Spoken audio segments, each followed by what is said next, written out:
आज से 7-8 साल पहले देश में इथेनॉल की चर्चा बहुत कम, रेयरली कभी होती थी। कोई उसका जिक्र ही नहीं करता था। और अगर जिक्र कर भी दिया तो जैसे एक रूटीन कोई बात होती है ऐसा ही हो जाता था। लेकिन अब इथेनॉल 21वीं सदी के भारत की बड़ी प्राथमिकताओं से जुड़ गया है। इथेनॉल पर फोकस से पर्यावरण के साथ ही एक बेहतर प्रभाव किसानों के जीवन पर भी पड़ रहा है। नमस्कार दोस्तों, जैसा कि आप जानते हैं कि एथेनॉल एक तरह का अल्कोहल होता है जिसे पेट्रोल में मिलाकर गाड़ियों में फ्यूल की तरह इस्तेमाल किया जा सकता है। केमिस्ट्री की भाषा में इसे CH3CH2OH या इथाइल अल्कोहल भी बोलते हैं। जितना यह क्लियर और कलरलेस लिक्विड होता है उससे कई गुना ज़्यादा इसकी यूजिबिलिटी है। भविष्य में इसका उपयोग पेट्रोल और डीजल से ज़्यादा होने वाला है क्योंकि यह पेट्रोल और डीजल का अल्टरनेटिव भी है। आज के समय वैसे ही रूस यूक्रेन वॉर की वजह से क्रूड तेल की कीमत इतिहास के सबसे ऊंचे स्तर पर पहुंच गया है। उसके साथ साथ अरब देश की अपनी मनमानी की वजह से दूसरे देश को मजबूरी में महंगे क्रूड तेल खरीदना ही पड़ता है। बहुत सारे विकसित और विकासशील देश ऐसे भी हैं जहां पेट्रोल और डीजल के विकल्प के रूप में बहुत सारे सोर्सेस उपलब्ध हैं और आने वाले समय में हम जरूर देखेंगे कि ये देश पेट्रोल और डीजल को भुलाकर 100% उसके विकल्प का उपयोग करना शुरू कर देंगे। अब सवाल उठता है कि आखिरकार ये विकल्प होगा क्या। तो मैं बता दूं कि बैटरी से चलने वाले electric vehicle, green hydrogen vehicle, 100% ethanol vehicle, solar vehicle इत्यादि हो सकते हैं। लेकिन आपको बता दें कि इन सब ऑप्शंस को प्राप्त करने के लिए रास्ता इतना भी आसान नहीं है। इसके लिए सबसे पहले तो व्हीकल के मेन पार्ट इंजन में चेंज लाना पड़ेगा, तभी ये आइडिया सक्सेस हो पाएगा। लेकिन हम इस वीडियो में बात कर रहे हैं एथेनॉल की। तो शायद आप प्रश्न पूछ सकते हैं कि आखिर एथेनॉल बनता किससे और कैसे है।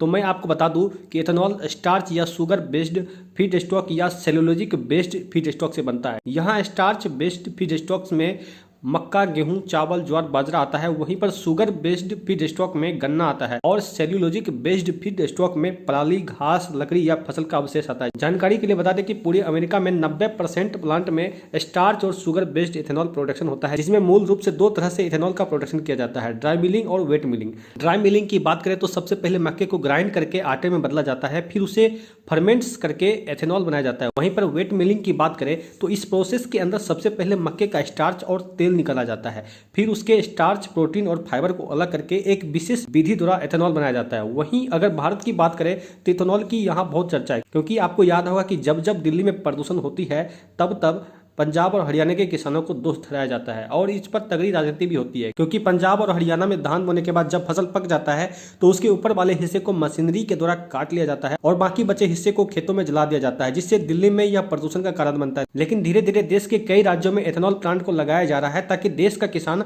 अनाज में मुनाफे के साथ साथ उसके बचे अवशेषों से भी कमाई कर सकेंगे। इससे न सिर्फ किसानों को फायदा मिलने वाला है बल्कि पर्यावरण को बचाने की एक मुहिम भी तेजी से आ सकती है।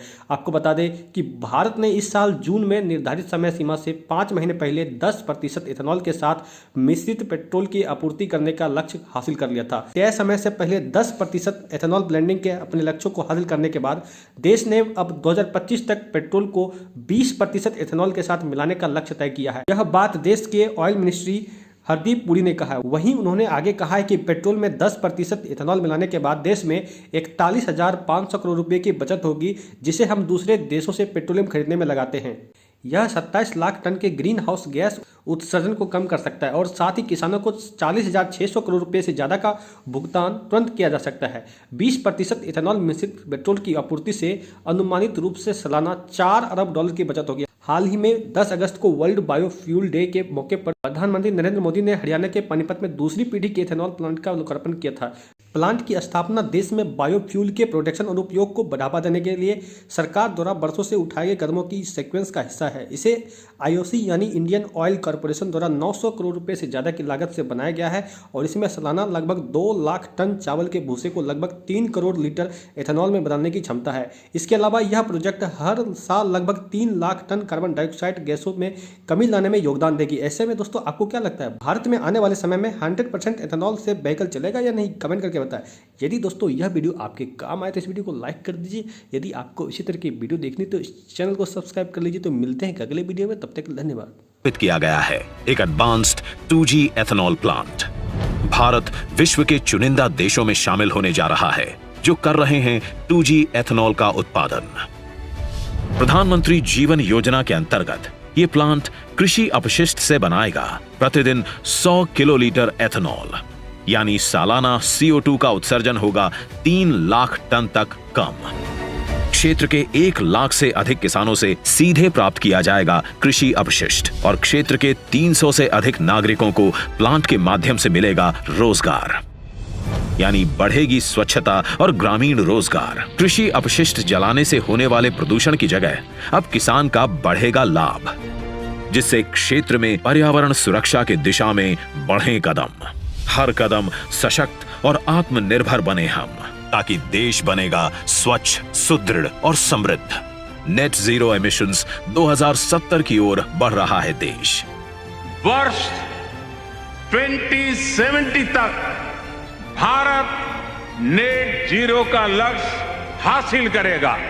और उस संकल्प को पूरा करने के लिए कमर कस चुका है तेल व गैस उद्योग और मना रहा है विश्व जैव ईंधन दिवस। इस अवसर पर प्रधानमंत्री नरेंद्र मोदी करने जा रहे हैं इंडियन ऑयल पानीपत रिफाइनरी स्थित 2nd जनरेशन एथेनॉल प्लांट का राष्ट्र को समर्पण।